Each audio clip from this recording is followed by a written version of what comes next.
오늘 시간에는 여호와로 말미암아 기뻐하라. 여호와로 말미암아 기뻐하라 라는 말씀으로 여러분과 은혜를 나누기를 원합니다. 우리나라 유머 강사 1호가 박인옥 씨라고 하는 사람이죠. 그 사람이 쓴 책 중에서 웃으면 행복하고 웃기면 성공한다. 참 책 제목도 재밌더라고요. 웃으면 행복하고 웃기면 성공한다. 이 박인옥 씨가 유머 강사가 된 동기가 있다 그래요. 어느 날 갑자기 남편이 쓰러졌는데 병원에서는 병명을 알 수 없다고 하고, 박인옥 씨는 야 저러다 죽으면 어떡하냐 생각이 들어서 불안과 두려움과 공포 속에서 잠을 이루지 못했다고 합니다. 죽은 다음에 보험금 타면 뭐 하겠냐. 그래서 20개나 되는 보험을 다 해약을 했다고 합니다. 그 보험금으로 남편의 회복을 위해서 최대의 노력을 기울였고, 그리고 박인옥 씨는 남편이 죽는 날까지 편안하고 기쁘게 살다가 죽도록 온갖 노력을 다했다고 합니다. 그렇게 살다 보니까 그 남편이 기적적으로 살아난 겁니다. 그런데 남편이 죽을 병에서 다시 살아날 수 있었던 결정적인 원인이 뭔가, 그래서 가만히 보니까 남편이 기뻐했기 때문에 그렇습니다. 아내가 남편을 기쁘게 해주려고 노력했는데 그것이 남편을 살리게 되는 원인이었다는 것이죠. 다시 말하면 남편을 살린 것은 기쁨이라고 하는 약이었다는 것입니다. 그 후로 박인옥 씨는 기쁨이 건강의 요인이 된다는 것을 깨닫고 연구를 하기 시작합니다. 그리고 책을 썼습니다. 그리고 우리나라 최초의 유머 강사가 되었다고 합니다. 그래서 항상 박인옥 씨는 웃음은 최고의 약이다. 기쁨은 모든 병도 고친다 라고 이야기하고, 이 기쁨은 우리 마음속의 병뿐만 아니라 육체의 병도 치료하는 놀라운 능력이 있다. 그래서 많이 웃어라. 그래서 여러분도 많이 읽어봤을 겁니다. 이 책에서 웃음의 10계명이라고 하는 것이 여기 책에 소개되고 있는데 저도 보니까 참 재밌더라고요. 크게 웃어라. 억지로라도 웃어라. 일어나자마자 웃어라. 시간을 정해놓고 웃어라. 마음까지 웃어라. 함께 웃어라. 힘들 때 웃어라. 한 번 웃고 또 웃어라. 꿈이 이루어졌을 때 상상하며 웃어라. 그러니까 웃음의 10계명이다. 그래가지고 이 박인옥 씨는 항상 이 웃음의 10계명을 앞에다 걸어놓고 산다고 합니다. 그래서 제가 웃다라고 하는 단어를 국어사전에서 찾아봤어요. 그랬더니 국어사전 보니까 이렇게 나와 있더라고요. 기뻐서 소리를 내다. 얼굴에 기쁜 표정을 짓다라고 되어 있더라고요. 기쁜 마음이 있을 때 웃는 것, 그것이 참된 웃음이다라고 이렇게. 그런데 세상에는 기쁨의 종류가 많죠. 돈이나 재물이 막 생기면 여러분 어때요? 기쁘죠.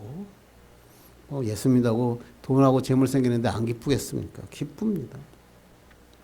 자식들이나 아내가 잘 되고 아내가 막 하면 기쁨이 오죠. 또 자녀들이 잘 되면 그게 기쁨이 찾아옵니다. 또 어떤 경우는 책을 읽을 때 또는 음악을 들을 때 마음의 기쁨이 찾아오기도 합니다.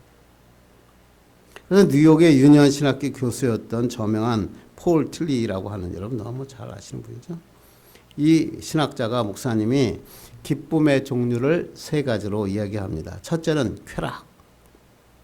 이 쾌락, 플레저라고 하는 것은 본능적으로 몸이 느끼는 아주 그 즉각적인 즐거움, 기쁨을 쾌락이다. 쾌락적이고 일시적이고 상대적인 즐거움이다 라고 합니다. 그런데 이 쾌락적인 기쁨은 문제가 뭐냐면 절대적인 만족과 기쁨을 가져다 주지 못하고 금방 허탈감과 공허감이 찾아오게 된다. 그래서 이 쾌락에는 항상 허탈감과 공허감이 그림자처럼 따라온다. 그래서 그 쾌락이라는 것은 참 의미 없다라는 거죠. 두 번째는 소유적인 기쁨. 영어로는 해피, 행복이라는 단어를 얘기합니다. 무엇을 소유하거나 얻게 되었을 때 느끼는 즐거움. 열심히 공부해서 시험에 합격했을 때, 사업에 성공해서 돈을 벌었을 때, 열심히 돈을 모아서 원하는 집이나 자동차를 샀을 때 느끼는 만족감. 그것을 갖다가 소유적인 기쁨. 그래서 사람들이 이 소유적인 기쁨을 되게 행복이라고 얘기한다고 합니다. 그런데 이러한 소유적 기쁨은 계속되지 않습니다. 왜냐하면 사람의 욕망은 그냥 채워지는 적이 없기 때문에 또 채우고 싶고 또 채우고 싶고 계속 더 채우고 싶기 때문에 나중에는 이 소유하고자 싶어하는 그 욕구 때문에 죽도록 고생만 하다가 후에는 자기가 소유하는 걸 다 잃어버리고 후회하는 삶을 살게 되더라. 그래서 이걸 소유적 기쁨이다. 세 번째 기쁨은 찬양, 하나님의 신앙의 기쁨이다. 그래서 조이다라고 얘기하죠. 내면적이고 가치적인 기쁨이다. 이것은 뭐냐면 하나님과 함께하는 영원한 기쁨. 이 기쁨은 쾌락이나 소유적 기쁨과는 완전히 다르죠. 시간이 지내도 변하지가 않고 갈수록 더해지는 기쁨이에요. 영원히 지속되죠. 주 안에서 누리는 기쁨. 구원하여 주신 것에 대한 기쁨. 또 주님께 쓰임받는다는 기쁨. 이것은 느껴보지 않은 사람은 아무도 모른다. 내가 하나님 앞에 쓰임받는구나. 이 기쁨을 한번 느껴보면 이 기쁨은 영원하다는 거예요. 그래서 이 신앙의 기쁨, 조이를 가지면 아무리 힘들고 어려웠고 어떤 상황에 있을지라도 절대 실패하지 않고 낙담하지 않고 기뻐할 수 있다. 그래서 말하기를 바울은 칠흑같이 어둡고 스키찬 감옥에서 질병에 그냥 시달린 채로 풀려날 기약이 없어도 감옥에 갇혔는데 빌립보서에 뭐예요? 기뻐하라. 항상 기뻐하라. 자신도 기뻐했고 성도들에게 기뻐하라고 말했다라고 폴틸리 목사님은 우리에게 말씀하고 있습니다. 인간의 삶 속에서 가장 행복한 순간은 뭐냐면 마음의 기쁨이 충만할 때 비로소 얻을 수 있는 거죠. 쾌락적 기쁨, 소유적 기쁨, 사람을 즐겁게 할 수 있어요. 일시적으로. 저도 그래요.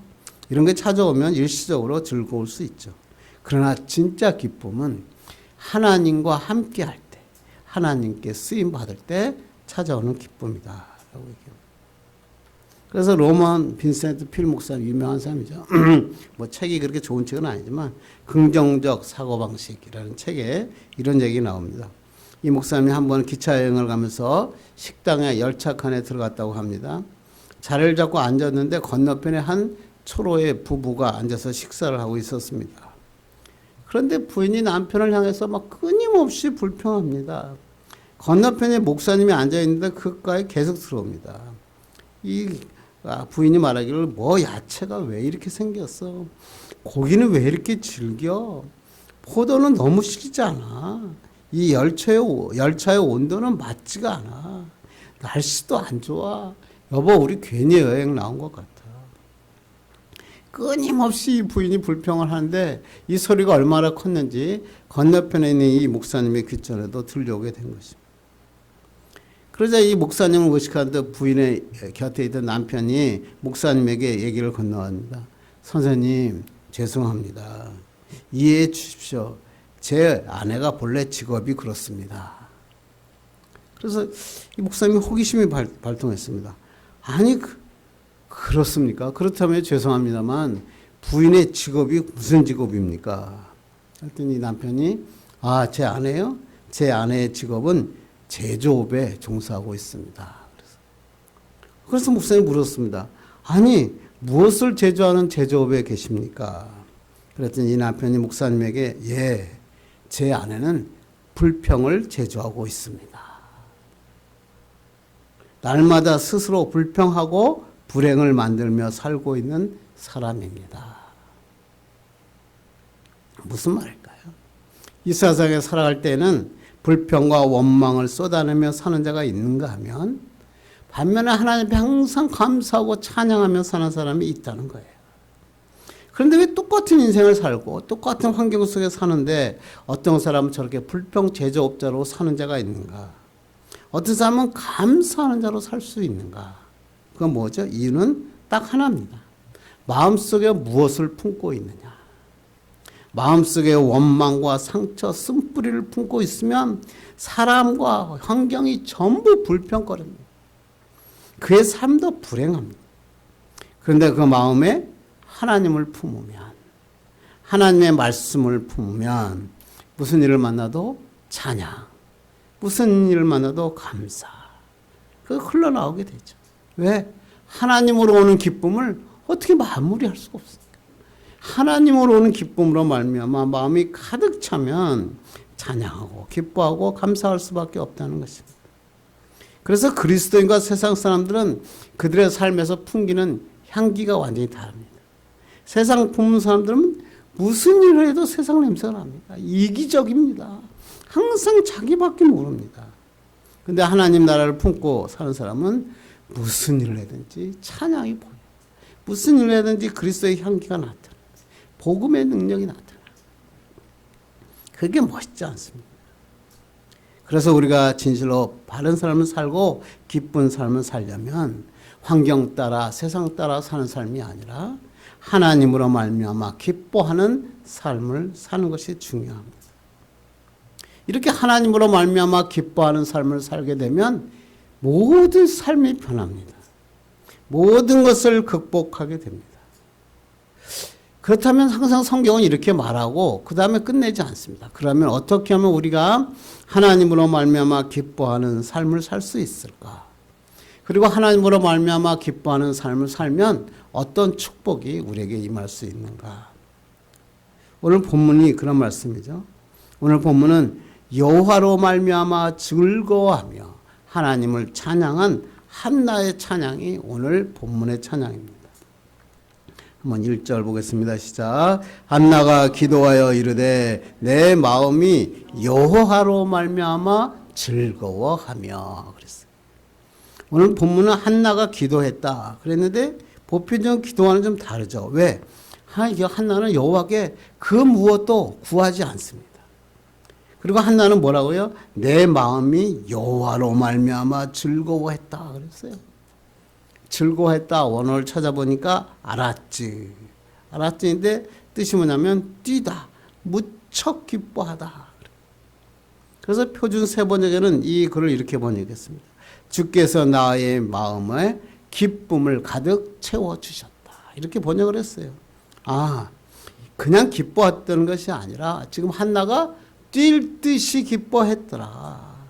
그래서 똑같은 이 알았지를 시편에서는 뭐라고 번역했냐면 뛰놀며 기뻐했다라고 번역한 것을 볼 수 있습니다. 우리가 좀 찾아보겠지만 한나는 앞에서 뭐라고 했어요? 자신은 마음이 슬픈 여자다. 실제로 그의 삶은 행복하지 못했죠. 스스로 실패한 여자라고 간주했습니다. 희망이 산산조각난 인생이었습니다.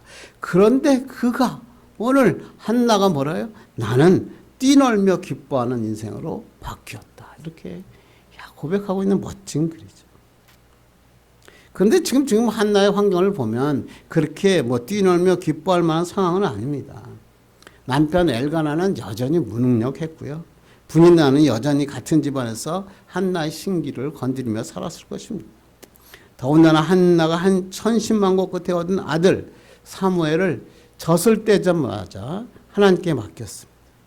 아무리 서원해서 하나님께 맡겼지만 자기가 그렇게 얻고 싶었던 아들을 정말 젖을 떼자마자 보내야 하는 어머니의 마음은 허전하고 아팠을 가능성이 많습니다. 그런데도 불구하고 지금 한나는 뭐야? 내 마음이 여호와로 말미암아 뛸 듯이 기뻐했다. 그런데 참 재밌는 게 이 한나가 뭐야? 자신의 즐거움이 사무엘로 말미암아 기뻐했다. 그렇게 얘기하지 않고 뭐라 그래요? 여호와로 말미암아 기뻐했다라고 고백하고 있다는 것입니다. 한나가 사무엘을 낳은 것 기뻐할 일이고 즐거워할 일이죠. 그렇지만 그녀는 이 즐거움의 원천적인 제공자가 하나님이심을 알았어요. 이게 바로 뭐라고요? 믿음이다. 그리스도입니다. 그래서 하나님은 이 신학자들은 이 본문을 갖다가 신약에는 마리아의 창가가 있는가 하면 이 구약에서는 이 한나의 창가를 구약의 창가다 이렇게 부르고 있는 것입니다. 그러면서 하나님께서 이 한나는 이렇게 나에게 기쁨을 준 여호와에 대해서 이렇게 고백합니다. 한번 2절 읽겠습니다. 시작. 여호와와 같이 거룩하신 이가 없으시니 이는 주밖에 다른 이가 없고 우리 하나님 같은 반석도 없으심이니라. 여기 신앙 고백이 다 들어가 있어요.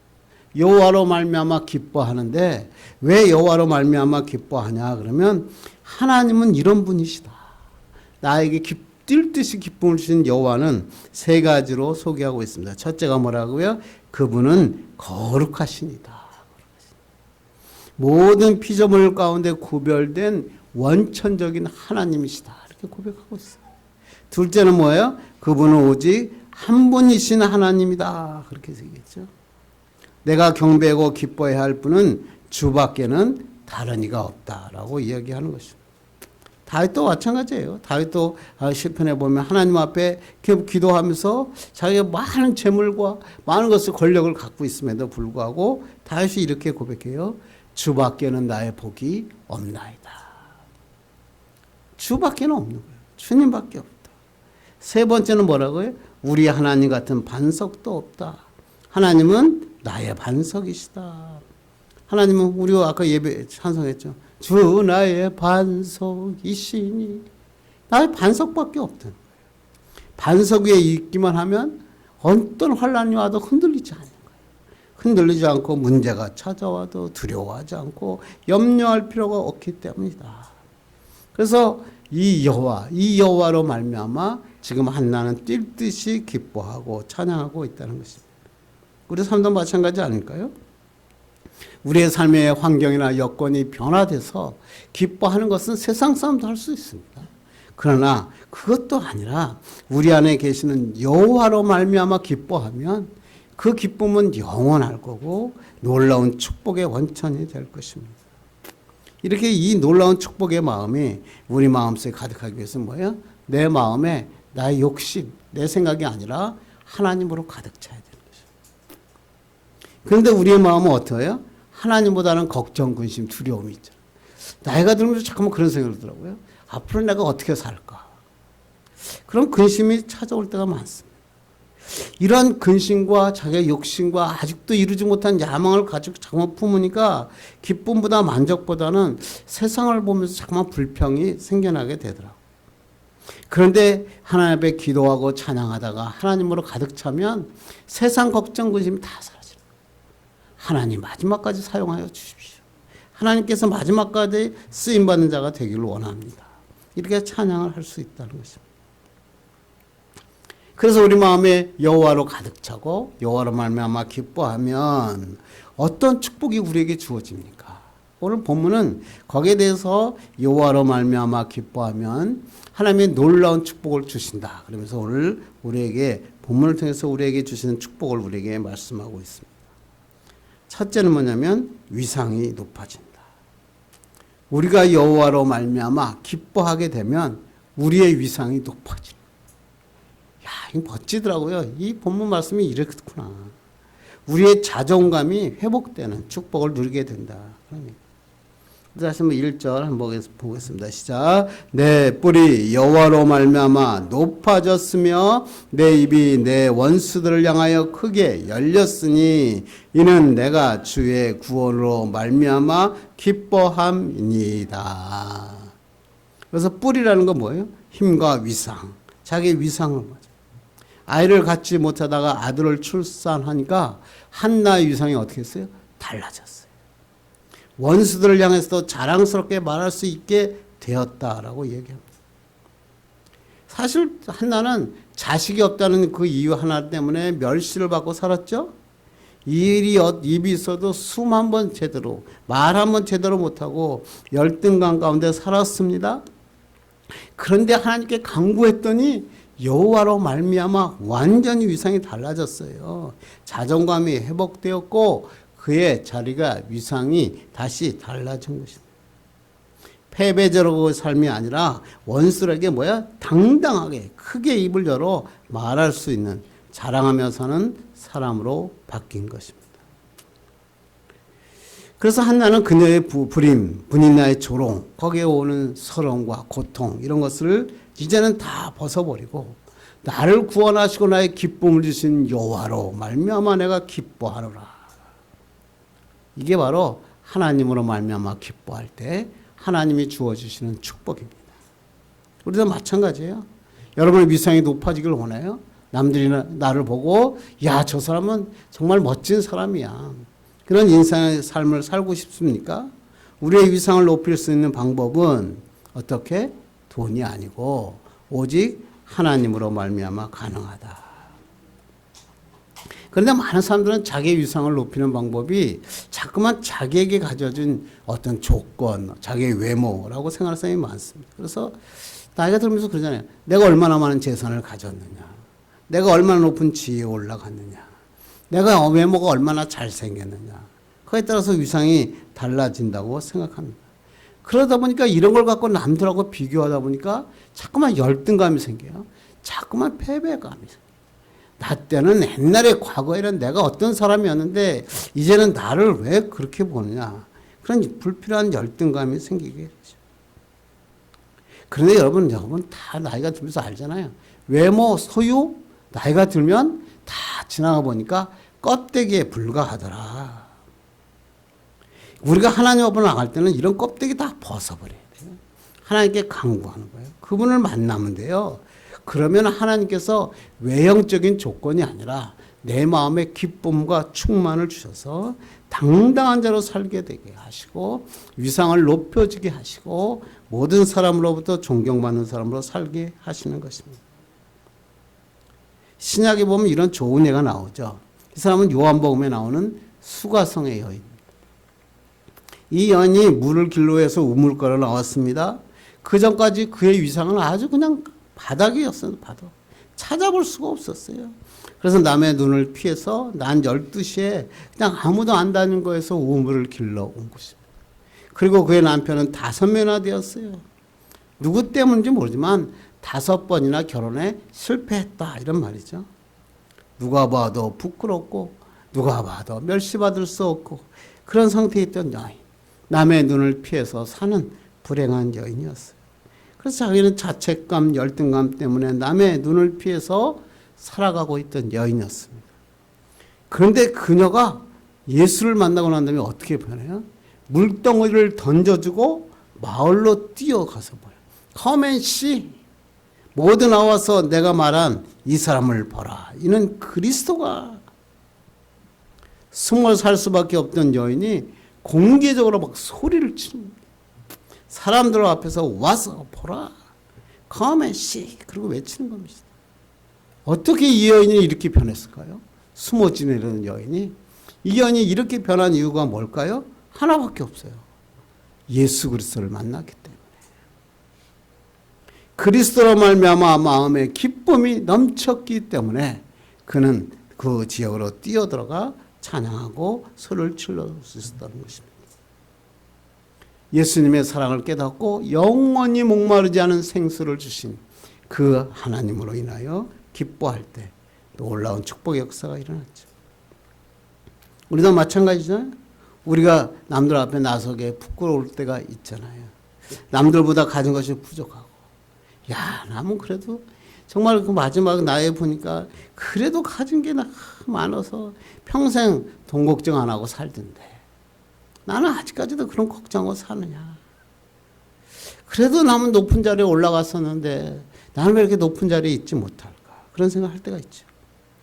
그렇다고 외모가 뭐 남보다 뭐 엄청나게 뛰어난 것도 아니고 자꾸만 의기소침하고 패배감에 살 수밖에 없죠. 그러나 그때 우리가 어떻게 해요?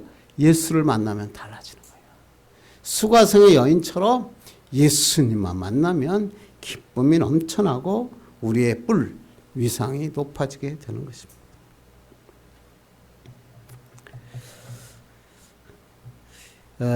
옛날에 미국의 명문대 중에 하나인 프린스턴 대학 졸업식장에서 유명한 인사들이 줄줄이 참석하고 졸업생들이 졸업을 축하하고 있었습니다. 여기저기에는 고급 차들로 가득 찼고 명품 정장을 입은 사람들로 빈자리가 없을 정도로 졸업장은 10,000원이었다고 합니다. 수석 졸업생에게 메달을 수여하는 시간이 되었습니다. 수석 졸업생은 수석 대표로 연설을 하고 하나님과 어머니와 스승들에게 감사하는 인사말로 큰 박수를 받았습니다. 그런데 그의 어머니는 졸업식장에 갈 만한 변변한 정장 한 벌이 없었습니다. 그래서 졸업식장에 참여를 꺼려하고 있는데 억지로 그 수석 졸업생이 그 어머니를 모시고 졸업장에 참석한 것입니다. 그리고 그날 수석 졸업에 메달을 부여하는 순간 그 졸업생은 자신의 목에 메달을 걸지 않고 그 양손으로 그 메달을 받든 채 연단 아래로 내려갑니다.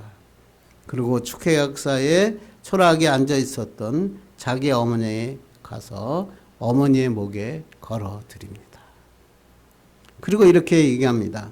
지금 나의 모든 것은 어머니가 이루어 주신 것입니다. 이 메달은 당연히 나의 사랑하는 어머니가 받으셔야 합니다. 이렇게 말하면서 아들이 어머니에게 메달을 걸어주는 순간 졸업식장은 난리가 납니다. 박수와 함성이 터져나옵니다. 그 수석 졸업생이 나중에 미국 28대 대통령이 된 우드로 윌슨 대통령이었습니다. 그는 미국의 남부 버지니아 스톤이라는 곳에서 자라났고 그의 어머니는 어린 시절 낮에는 양계장에서 닭을 키우고 밤에는 그 옷을 만드는 삭바느질을 하면서 가난한 환경에서 그를 키운 것입니다.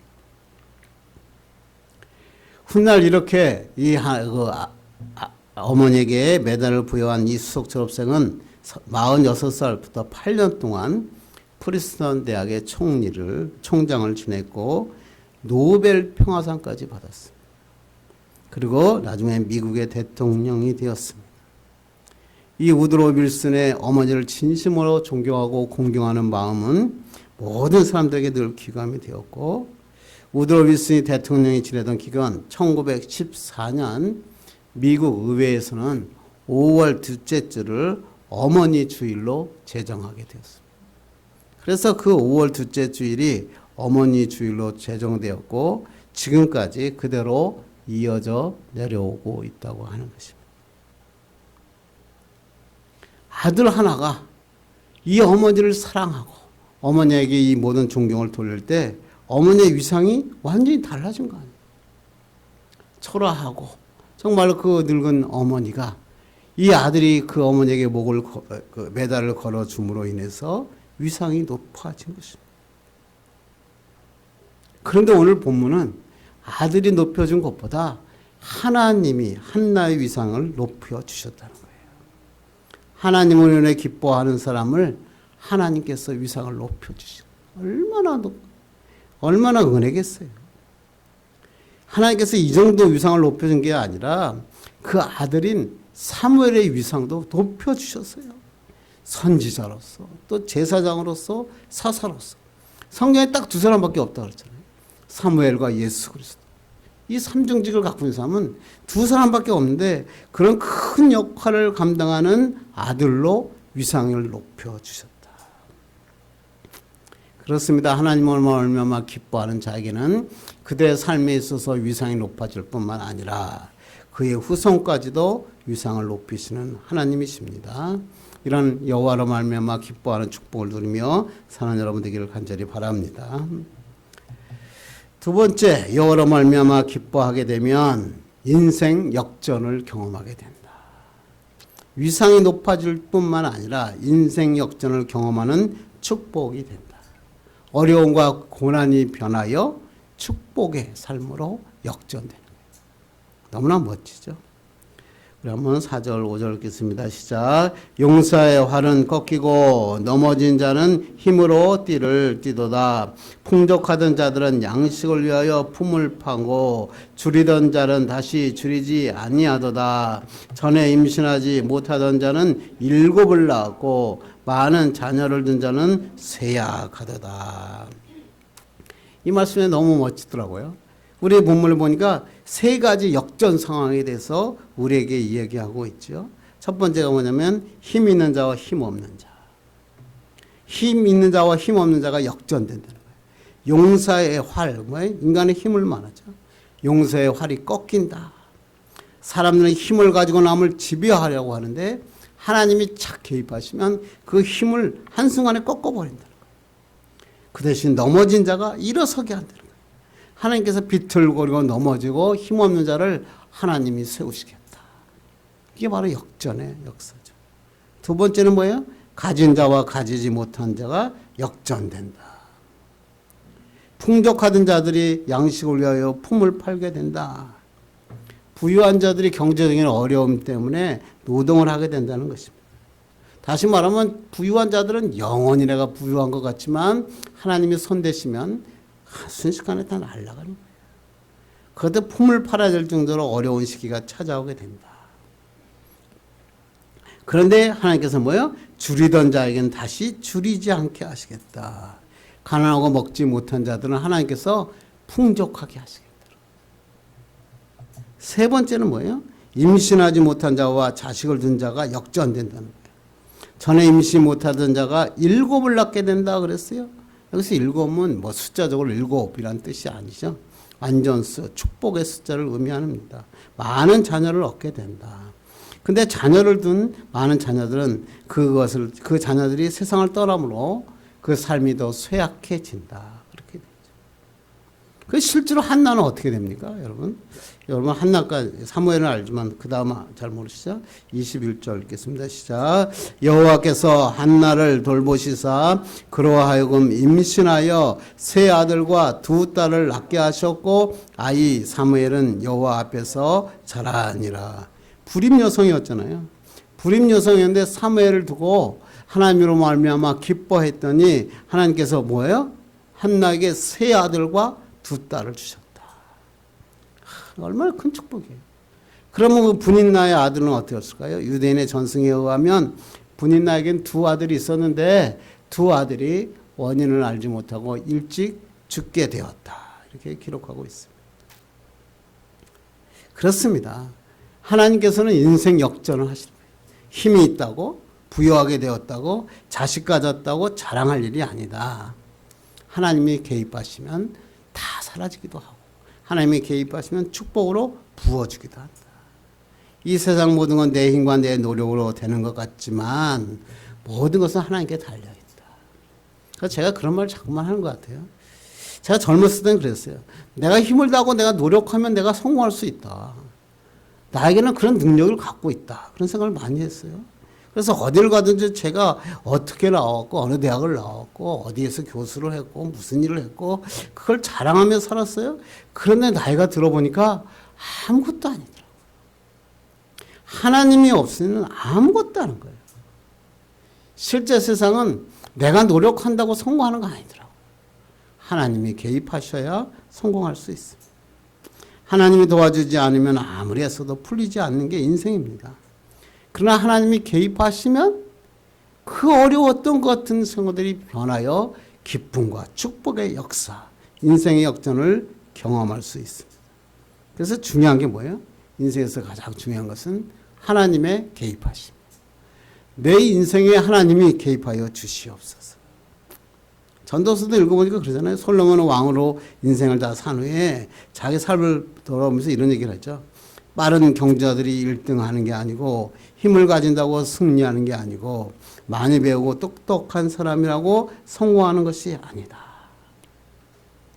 솔로몬이 다 인생을 살아보니까 똑똑하다고 아무것도 아니더라. 세상의 어떤 조건으로 성공하는 게 아니더라.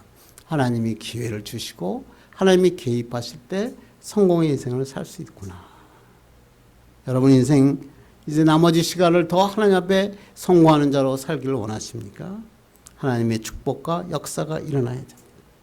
그러면 연약한 자가 강한 자가 되고 가난한 자가 거부가 되고 많이 배우지 못한 자가 성공하는 인생 역전을 경험하는 것입니다. 그래서 우리가 하나님을 만나는 게 그렇게 중요하다라고 얘기합니다. 몇 년 전에 일간지에 인생 역전이 인생 파탄이라고 하는 기사가 실렸습니다. 로또 1등으로 당첨되어서 17억을 탄 황 씨에 대한 기사입니다. 그는 26살 때 로또에 당첨돼서 17억 원을 받게 됐는데 세금을 제하고 나니까 13억 원을 주게 됐다고 합니다. 그래서 그는 행복할 줄 알았습니다. 그는 그 돈으로 강원랜드에 가서 도박을 합니다. 한 번에 막 수백만 원, 수천만 원을 잃기도 합니다. 노래방과 유흥업소를 전전하면서 돈을 흥청망청 씁니다. 한번 도박과 유흥에 빠지니까 거기서 헤어날 방법이 없습니다.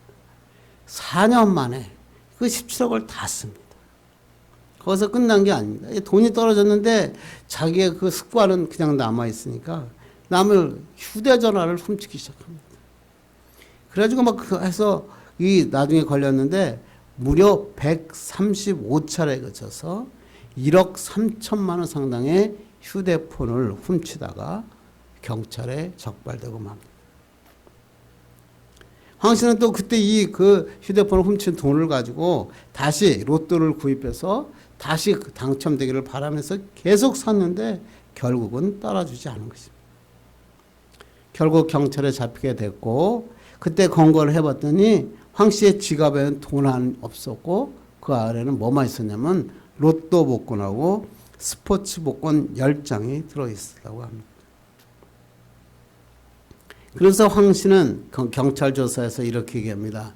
로또 때문에 내 인생이 이렇게 파탄에 이르렀다. 여러분 이게 로또 때문에 그렇다고 생각하십니다. 사람들이 이런 생각을 하죠. 일확천금이 생기면 인생에 역전이 일어날 것이다.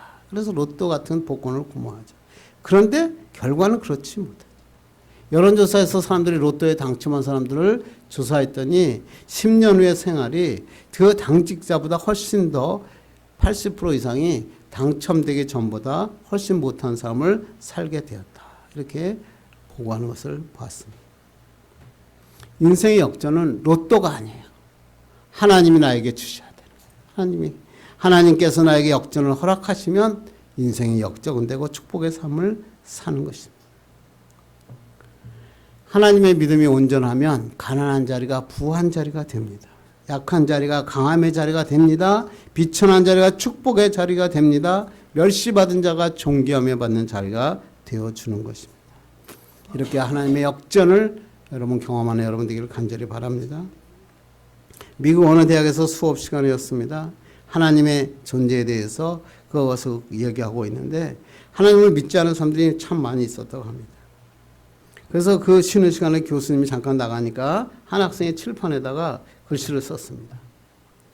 God is nowhere. 하나님은 없습니다. 이런 거죠. 하나님은 그 어디에도 없습니다. 의기양양하고 자리로 들어갑니다. 그랬더니 사람들이 당황했습니다. 지금 하나님의 살아계심에 대해서 교수가 강의하고 쉬는 시간이었는데 거기다가 God is nowhere라고 쓴 겁니다. 그때 그것에 아주 신실한 믿음을 가진 한 청년이 있었습니다. 이 청년이 와서 그가 교단 앞으로 가만히 나갑니다. 그리고 이 God is nowhere라고 하는 단어를 이렇게 봅니다. God is now here. 띄어쓰기 하나, 띄어쓰기. God is nowhere라고 하는 것을 가운데 띄어쓰기를 하니까 God is now here. 하나님은 지금 여기 계시다. 그곳에 있던 학생들은 그 청년의 그 멋진 반전에 모두 다 박수를 쳤습니다. 여러분 어떻습니까? God is nowhere. 하나님은 어디에도 없다. 이렇게 하고 사십니까? 아니면 God is now here. 하나님은 지금 나와 함께 계신다. 이렇게 사십니까? 하나님은 지금 나와 함께 계신다. 이것을 믿고 사는 사람을 우리는 그리스도인이다라고 이야기하는 것입니다. 이렇게 살 때 하나님께서는 내 삶을 인생 역전시켜 주시고 축복의 삶으로 살게 하시는 것입니다. 영국의 에드워드 모트라고 하는 사람이 있었어요. 이 사람은 37살의 목수였습니다. 젊은 시절 목수는 목공소에서 일하면서 열등식, 반항식, 원망으로 사로잡혀 살았습니다. 나는 겨우 이런 공장에서 망치나 두들기며 살아다니. 우리 부모는 나에게 왜 이렇게 살게 하셨나 하면서 항상 불만했고 망치를 두들 때마다 화가 치밀었습니다. 어느 추운 겨울날 런던을 가다가 작은 교회에 들어가고 싶은 생각이었습니다. 그래서 그 교회에 들어갔는데 목사님이 설교하십니다. 거듭남의 기쁨. 그 설교를 하는 순간 그 모트의 마음에 예수 그리스도가 찾아오신 거죠. 그래, 나도 거듭나야겠구나. 그래서 그의 성령께서 그의 마음을 열어주셨고 그는 예수 그리스도를 영접하고 거듭나게 되었습니다. 그러자 그의 예수 그리스도 말미암아 기쁨이 막 넘쳐났습니다. 그의 일기장에 이렇게 씁니다. 내 망치는 이제 노래하기 시작했다. 내 망치는 이제 춤을 춘다. 내 눈동자는 생기가 돌고 내 마음속에는 생수가 솟는다. 왜? 예수 그리스도가 내 마음에 오셨기 때문이다. 그의 환경과 직업은 하나도 달라진 것이 없었습니다. 그런데 예수님이 오시고 나니까 기쁨이 넘쳤습니다. 행복한 목공이 되었습니다. 그렇게 일하니까 점점 풍요롭게 되었습니다. 그리고 자기를 고용하던 목공소가 그 목공소의 사장이 됩니다. 그리고 목공소가 막 번창합니다. 성공하는 사업가가 되었습니다. 55세가 되는 날 자기를 갖다 거듭나게 하신 하나님의 은혜가 너무나 감사해서 주님께 자기의 전 재산을 바치기로 결정합니다. 하나님 주님께서 축복하셔서 나에게 이렇게 목공소를 성공하게 하셨으니 이것을 주님께 드리겠습니다. 기도하면서 그것을 언덕에 아름다운 교회를 봉헌하게 해줍니다. 자기의 전 재산을 들여 예배당을 짓고 노래하는 날 주님을 향한 감사의 시를 졌습니다.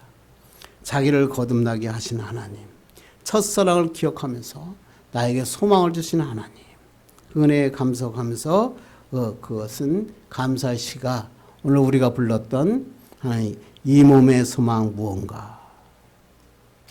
불평하며 원망하며 살던 모우트는 예수님께서 주시는 그 기쁨을 통해서 참된 소망을 갖게 됩니다. 이 몸의 소망 무언가? 우리 주 예수뿐일세. 우리 주 예수밖에는 믿으리 아주 없다. 주 나의 반석이시니 그 위에 내가 서리라. 이 찬송시는 죽어가는 많은 자들에게 소망을 주는 찬송시가 되었고, 이후 모토는 100여 편의 찬송시를 쓰고 1852년에는 목사가 돼서 21년간 목회를 하면서 하나님께서 주시는 기쁨과 그걸 찬송하고 복음을 전했다고 합니다. 불평과 불만으로 가득 찬 청년이 예수 그리스도를 만나 기쁨으로 채워졌을 때 그의 삶이 역전되고 그의 위상이 바뀌어졌고 평생 하나님을 찬양하는 자로 살게 되었다는 것입니다. 이런 얘기가 남의 이야기가 되면 안 될 것 같습니다. 오늘 예배하는 여러분이 바로 이러한 축복의 사람이 되기를 바랍니다. 하나님으로 말미암아 기뻐하고 하나님으로 말미암아 위상이 높아지고 인생의 역전의 주인공 되기를 주님의 이름으로 축원합니다. 기도하겠습니다. 하나님 감사합니다. 여호와로 말미암아 기뻐하라. 오늘도 우리에게